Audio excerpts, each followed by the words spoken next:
Bonjour et bienvenue.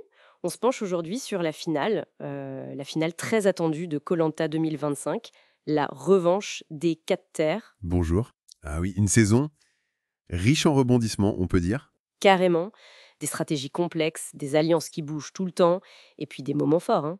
Comme ce coup de poker de Claire avec son faux collier. Ah oui, ça a mis Gaël sous pression, c'était quelque chose. Et l'amertume de Céline aussi, sortie juste avant l'orientation, c'est dur. Toujours frustrant à ce stade du jeu. L'objectif aujourd'hui, c'est un peu de décortiquer les moments clés, voilà, qui ont mené à la victoire finale. C'est ça. Qui a dominé l'orientation, qui a tenu bon sur les poteaux, et surtout comment le jury final a vu les choses. Exactement. On va regarder les performances, bien sûr, mais aussi essayer de comprendre un peu la dynamique des votes du jury. Qu'est-ce qui a vraiment fait pencher la balance pour Gaël au final? Alors tout commence avec l'orientation, la fameuse PO. 5 finalistes sont la ligne de départ. Claire, Gaël, Jérôme Deslandes, Jérôme Le Catalan et Maël. Grosse tension. Et là, c'est Jérôme le Catalan qui frappe un grand coup. Il trouve le poignard en 60 minutes. 60 minutes, c'est fou. Impressionnant, ouais. Il l'a dédié à son père, au Catalan. Ça marque les esprits, hein, forcément. Bien sûr. Maël, lui, il assure aussi sa place, mais bon, après 1h30 de recherche, c'était intense aussi pour lui. Et c'est Gaël qui prend le dernier poignard. Elle se qualifie donc pour les poteaux. Et du coup, ça élimine Jérôme Deslandes et Claire. Ah, c'est dur d'échouer si près, hein. Ah oui, vraiment aux portes de la dernière épreuve. Et donc, l'épreuve mythique des poteaux. Voilà. Le trio. Jérôme, le Catalan, Maël et Gaël. L'épreuve reine, quoi. Endurance, concentration. C'est ça. Et Jérôme Le Catalan, malgré sa super perf à l'orientation, c'est le premier à tomber. Oui, comme quoi, l'orientation et les poteaux, c'est pas toujours lié. Non. La victoire se joue donc entre Gaël et Maël. Un vrai face-à-face au sommet. Et c'est Gaël qui tient bon. Incroyable. Après 2h30, elle remporte l'épreuve. Et là vient le choix stratégique. Le fameux choix. Elle choisit d'affronter Maël devant le jury final. C'est un choix intéressant, non? Ah oui, c'est une décision majeure. Choisir Maël plutôt que Jérôme Le Catalan, le héros de l'orientation. Qu'est-ce qui a pu motiver ça, d'après vous? Il y a plusieurs lectures possibles, hein.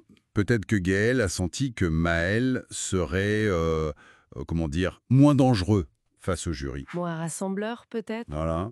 Ou alors elle a perçu que Jérôme le Catalan, malgré son exploit juste avant, cristallisait peut-être plus d'inimitié ou était vu comme une menace plus directe par certains. D'accord. Choisir Maël, c'était peut-être viser un vote plus fragmenté contre Jérôme, si elle l'avait emmené lui, je sais pas.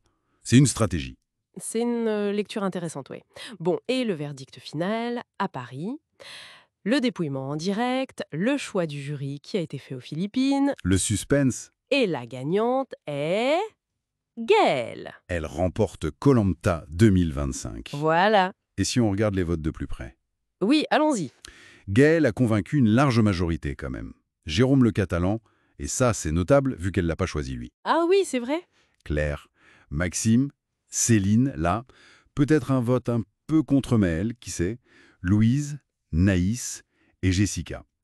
Ça fait 7 voix pour elle. Cette voix, c'est clair. Et Maël, de son côté, il récolte 4 voix. Pierre-Marie, Noémie, Johanna et Jérôme Deslandes. D'accord. On peut y voir le reflet d'anciennes affinités ou peut-être une reconnaissance de sa régularité sur l'aventure. Mais le vote de Jérôme le Catalan, pour Gaël, ça montre un certain respect pour sa victoire sur les poteaux, je pense. Au-delà de la déception. C'est vrai, ce vote de Jérôme est assez parlant. Donc pour résumer ce parcours final, Jérôme le Catalan brillant sur l'orientation, Très rapide. Gaëlle impériale sur les poteaux, Impressionnante de résistance. et finalement victorieuse grâce au vote du jury, un jury qui a majoritairement validé son parcours ou en tout cas sa stratégie finale. Exactement. Une victoire nette. Sur le papier des votes, il n'y a pas photo. Oui, et ça nous ramène toujours un peu à cette question dans koh. Quelle est la part réelle du mérite sportif, celui qu'on voit gagner les épreuves clés, Hein. face à toute la complexité invisible des relations humaines? Les affinités, les rancœurs parfois, la perception que chacun a du parcours, de la personnalité des finalistes. C'est toujours un mélange de tout ça, hein. Ces votes finales, c'est toujours un mélange subtil, difficile à démêler complètement. Quelle part de l'invisible a vraiment pesé dans la balance cette fois-ci? C'est la question qu'on peut se poser.